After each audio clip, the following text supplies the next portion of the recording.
మీ మోకాల నొప్పులకు ఎటువంటి సర్జరీ లేకుండా ఎపియాన్ పెయిన్ క్లినిక్ అందిస్తున్న అత్యాధునిక చికిత్స.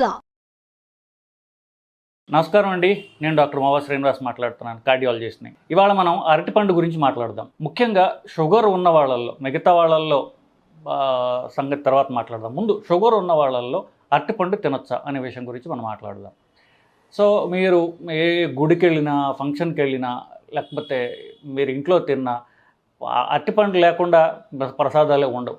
అందరి ఇళ్లలో అరటిపండు తింటే చాలా ఆరోగ్యం అని చెప్పేసి రాత్రి పడుకునే ముందు పెరుగన్నంలో అరటిపండు తినడం అనేది మన సాంప్రదాయంలో ఒక భాగం అయిపోయింది.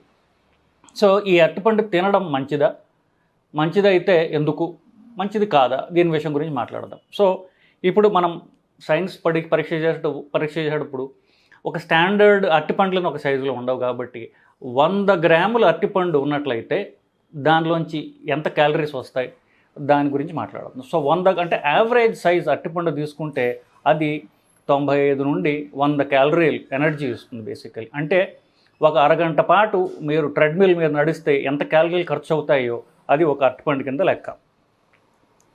ఒక అరటిపండులో ఆల్మోస్ట్ 30 వంతు అది నీటితో ఉంటుంది. అది సో అది మనకి షుగర్ ఉన్న వాళ్ళకి కానీ మిగతా వాళ్ళకి కానీ అది పెద్ద ప్రాబ్లం కాదు. మనం ముఖ్యంగా ఎక్కడ ప్రాబ్లం వస్తుందంటే దానిలో ఉన్నటువంటి షుగర్.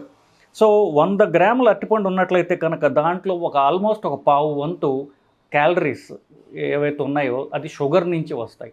సో ఆ షుగర్ ఎలా ఉంటుందంటే అరటిపండు పండినటువంటి అంటారంటే ఎక్కువ పండు ఉన్నటువంటి పండిపోయినటువంటి అరటిపండు అయితే తీపి ఎక్కువ ఉంటుంది కాబట్టి దాంట్లో కొంచెం ఈ షుగర్ ఏదైతే ఉందో దాని ఫ్రక్టోజ్ అనేది పెరుగుతుంది. ఫ్రక్టోజ్ మనకి మిగతా షుగర్ల కంటే కొంచెం హానికరమైనటువంటి షుగర్. సో అంత పండనటువంటిది అంటే అరటి పండు కంటే అరటి కాయ బెటర్. అసలు అరటి పండు తినాలి అంటే పండు కంటే కాయ బెటర్. సో ఒకటి. రెండవది, దాంట్లో క్యాలరీలు తప్ప ఇంకేం ఉండదు నిజానికి చెప్పాలంటే. సో దానిలో ఫ్యాట్ చాలా తక్కువగా ఉంటుంది, మోస్ట్లీ షుగరు వాటరే ఉంటుంది. దాంట్లో ఉన్నటువంటి మంచి ఏదైతే ఉందో అవి వైటమిన్ ఏ ఉంటుంది, వైటమిన్ B6 అని, వైటమిన్ సి అని. అది ఎక్కువ పుల్లగా ఉండదు కదా, ఎక్కువ వైటమిన్ ఏ, వైటమిన్ B6 అనేవి ఎక్కువగా ఉంటాయి. కానీ అరటిపండులో ఉన్నటువంటి ఒక మెయిన్ ప్రాబ్లం ఏంటంటే దాంట్లో ఉన్నటువంటి పొటాషియం. సో అరటిపండులో ఆల్మోస్ట్ 100 గ్రాముల అరటిపండులో చూసుకుంటే 88 మిల్లీగ్రాముల పొటాషియం ఉన్న పండ్లు అన్నిటిలో అధికమైనటువంటి పొటాషియం కలది అరటిపండు. 100 గ్రాముల అరటిపండులో 88 మిల్లీగ్రాముల పొటాషియం ఉంటుంది దాంట్లో. సో ఈ పొటాషియం ఎవరైతే తినకూడదో వాళ్ళందరికీ కూడా అరటిపండు నిషేధం. పండ్లు జనరల్గా నిషేధం, అరటిపండు అయితే మరీ మనకి ప్రాబ్లం వస్తుంది అది. సో మనం ఎవరి గురించి ముఖ్యంగా మాట్లాడుతున్నాము, షుగర్ ఉన్న వాళ్ళ గురించి చెప్పాను నేను ఫస్ట్. సో షుగర్ ఉన్న వాళ్ళల్లో భారతదేశంలో 48 నుండి 50% మందికి వాళ్ళకి తెలియకుండా కిడ్నీ ప్రాబ్లం ఉంటుంది. ఎందుకంటే మన జీన్స్ ప్రకారం అలా.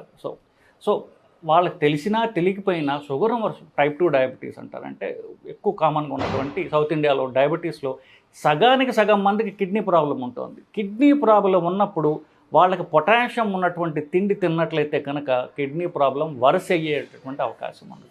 సో వాళ్ళలో తినకూడనిది ఏమన్నా ఉన్నది అంటే అది అరటిపండు మాత్రమే. కోర్స్ మిగతా పండ్లన్నీ కూడా తినడం మంచిది కాదు, ముఖ్యంగా అరటిపండు తినడం అంటే అసలు మంచిది కాదు. మరి జనరల్గా పండ్ల గురించి మాట్లాడినప్పుడు పండ్లు నేను చెప్పిన అంతకుముందు మనం కొన్ని వీడియోస్ చేసాం. పండ్లు తిన్నప్పుడు ఒక రకమైనటువంటి చెడు షుగర్ ఉంది దాంట్లో. ఫ్రూట్ షుగర్ అంటే ఫ్రక్టోజ్ అంటాం. సో ఈ ఫ్రక్టోజ్ అనబడేటటువంటి షుగర్ పండ్లలో ఉంటుంది. ఆ ఫ్రక్టోజ్ అనబడేటటువంటి షుగరు మనం శరీరం అంతా అరిగించుకోలేదు, లివర్ మాత్రమే అరిగిస్తుంది. సో లివర్లో ఫ్యాట్ పెరుగుతుంది. అంతేకాకుండా ఈ ఫ్రక్టోజ్ అనబడేటటువంటి పదార్థం వల్ల శరీరంలో ఉన్నటువంటి బ్యాడ్ కొలెస్ట్రాల్ ఉంటుంది, ఏదైతే రక్తనాళాలను బ్లాక్ చేస్తుందో అది స్మాల్ డెన్స్ LDL అంటారు. LDL అనేటటువంటి ఫ్యాట్లో ఒక రకం. దాది ఈ అరటిపండు పండ్లు తినడం ద్వారా ఆ స్మాల్ డెన్స్ LDL పెరుగుతుంది, రక్తనాళాల్లో బ్లాక్స్ వచ్చే శాతం ఎక్కువగా ఉంటుంది. సో జనరల్గా పండ్లన్నిటికీ ఈ ప్రాబ్లం ఉన్నది. అరటిపండుకి ప్రధానంగా పొటాషియం అనేది ప్రధానమైనటువంటి మనకి శత్రువు. అది అరటిపండ్లు అన్నిటికంటే ఎక్కువగా ఉంటుంది.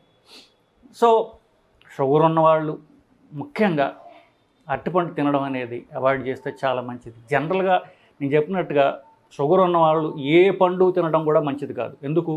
షుగర్ ఉన్న వాళ్ళల్లో క్రియేటినిన్ పెరిగితే అంటే కిడ్నీ ప్రాబ్లం అంటారు. కానీ క్రియేటినిన్ పెరగటం అనేది ఈ కిడ్నీ ప్రాబ్లం స్టార్ట్ అయిన కొన్ని ఏళ్లకు మొదలవుతుంది. సో క్రియేటినిన్ పెరగటానికి ముందే కిడ్నీ ప్రాబ్లం మెల్లగా స్టార్ట్ అవుతుంది. సో దానికి ఎలా తెలుస్తుంది? మూత్రంలో కనుక ప్రోటీన్ పోతూ ఉంటే కిడ్నీ ప్రాబ్లం మొదలైనట్టే లెక్క. సో యూరిన్ మైక్రో ఆల్బుమిన్ అనేటటువంటి పరీక్ష చేసుకుంటే అది కిడ్నీ ప్రాబ్లం మొదలైనట్టు తెలుస్తుంది. సో దాన్ని తగ్గించుకోవడానికి ఏమిటి అనేది తర్వాత విషయాలు. సో కిడ్నీ ప్రాబ్లం అనేది క్రియేటినిన్ పెరగటమే అనుకోవద్దండి, అంతకంటే ముందే మొదలవుతుంది అది. సో మనం టాపిక్ నుంచి బయటికి పోకుండా సో కిడ్నీ ప్రాబ్లం అంటే క్రియేటినిన్ ఎక్కువ నాకు లేదు కాబట్టి నాకు కిడ్నీ ప్రాబ్లం లేదు అనుకోవద్దండి. కిడ్నీ ప్రాబ్లం షుగర్ ఉన్న వాళ్ళకి చాలా ఎర్లీగా మొదలవుతుంది. సో జనరల్గా చెప్పాలంటే షుగర్ ఉన్న వాళ్ళు ఎవరైనా సరే ఏ పండ్లైనా తీసుకోవటం వాళ్ళకి నిషేధం. ముఖ్యంగా అరటిపండు తీసుకోవడం అబ్సల్యూట్లీ నిషేధం. సో ఇది అరటిపండు ఒక 100 గ్రాముల యావరేజ్ సైజ్ అరటిపండులో నేను చెప్పినట్టుగా ఆల్మోస్ట్ లైక్ 100 క్యాలరీలు ఉంటాయి, 95 నుండి 100 క్యాలరీలు ఉంటాయి. అది దాన్ని పండినటువంటి బాగా పండితే కొంచెం ఎక్కువ క్యాలరీస్ ఉంటాయి. ఆల్మోస్ట్ 100 గ్రాముల రైస్లో ఎన్ని క్యాలరీస్ ఉంటాయి తెలుసా? ఆల్మోస్ట్ 130 క్యాలరీలు ఉంటాయి. అంటే ఒక రైస్ ఎంత తింటే వైట్ రైస్ తింటే ఎన్ని క్యాలరీలు వస్తాయో ఆల్మోస్ట్ అంతే క్యాలరీలు మీకు అరటిపండు తింటే వస్తాయి. సో నేను అన్నం మానేస్తున్నాను అరటిపండు తింటాను అంటే మీకు ఎలాంటి అఫ్కోర్స్ క్యాలరీతో అన్ని క్యాలరీలు వస్తాయి, కాకుండా మీకు పొటాషియం లాంటివి కూడా చేరుతున్నాయి. కాబట్టి అరటిపండు తినడం కంటే ఆ ముద్ద అన్నం తింటే బెటరు, లేదా 2 మానేస్తే ఇంకా మంచిది. సో ఇదండి మీకు అరటిపండు గురించి మనం డిస్కస్ చేసే వాటిల్లో మోస్ట్లీ అంతా మాట్లాడేసాను అనుకుంటాను. మీకు ఇంకా ఏమన్నా మీకు అనుమానాలు ఉంటే కింద కామెంట్స్ రూపంలో తెలియజేయండి. దాన్ని ఈ డిస్కషన్ పొడిగించేందుకు మనం ప్రయత్నం చేద్దామండి. నమస్కారం.